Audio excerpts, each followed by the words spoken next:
There was an article today, Associated Press article in the paper today, and last week about a medical convention in Minneapolis. And the gentleman who was quoted is from Mount Vernon, New York. Oh, he's talking about Mount Vernon, New York. But he's from Massachusetts, in the same area, Mount Holyoke Hospital, where Dr. Delgado works in Yale. And I've talked about Delgado's use of electrode and implants and political assassinations.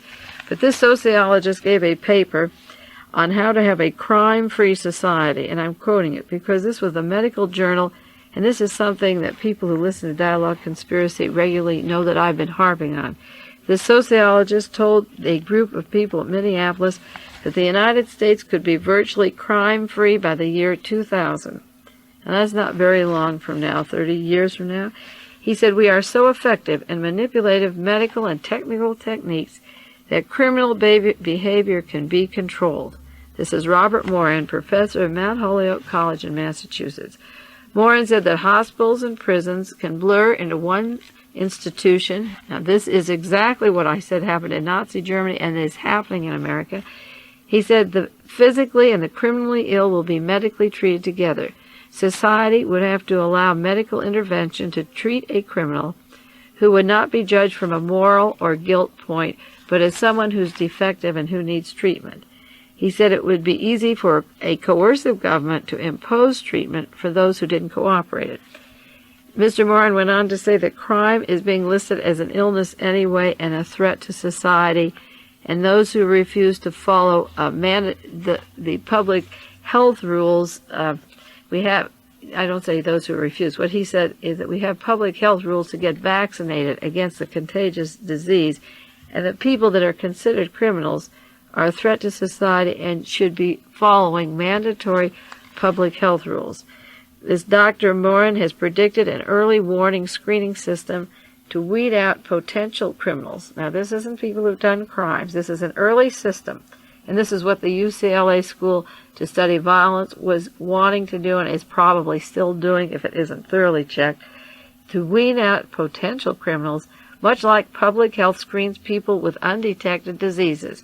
And those that are violent prone or crime prone would theoretically be treated, are you ready? They'll be treated by implanting electronic devices in the brain that can be used to monitor his movements. Such electronic monitoring from a central security center would guarantee total compliance of a person on probation or in community correction programs.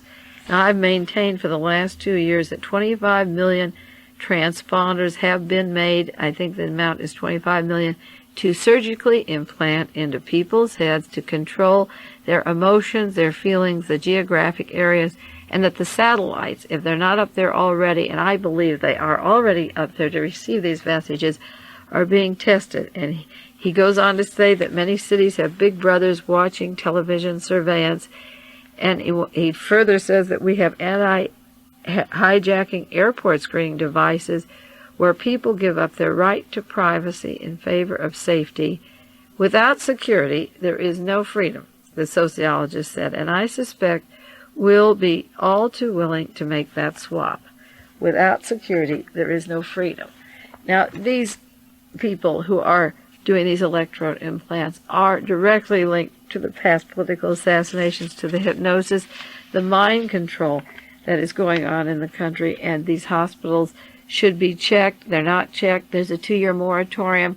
The Congress had a 2-year moratorium on psychosurgery this year, on electrode implants, but we're not getting any public reports or documents or studies of who had the electrodes in them. Did Mr. Wayne Chastain, who shot Mrs. Martin Luther King, does he get electronically or radio controlled to go down and shoot her when she's playing the organ in church? Did Loris Kwong, who shot at KGO, who said he was being controlled, did he have an electrode in his head? Can that body be brought up and autopsy be done? I said it should have been done a long time ago.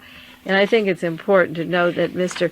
Colby is sitting back very smug and announcing that he did destroy sections on the LSD and the government behavior modification programs that the CIA was doing, and that he did destroy sections of the assassination plots. And I think that the problem now is that new laws, as I say, are coming out, the new crime bill that they're trying to push through, so that you can't get the official documents that exist. It would be treason to get a hold of these official documents.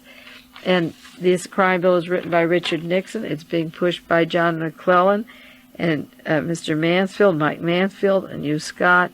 It'll take away our civil liberties, and all newsmen who write about this kind of thing that would embarrass the government could be sent to jail or a $10,000 fine.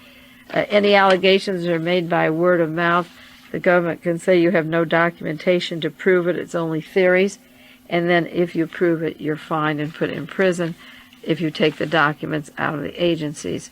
I think the discussion of the sociologist in Minneapolis on the electrode implants is terribly important, because they've been planning them for 20 years, they've been testing them for 20 years, but they're getting you ready for them, and that is why these shootouts allowed by the CIA and the FBI to take place up at Marin County happen. These violences to terrorize you, to terrorize people on the streets, and to keep this fear going until you are willing to have transponders put into the heads of men before they're on parole or mental patients and control their emotions.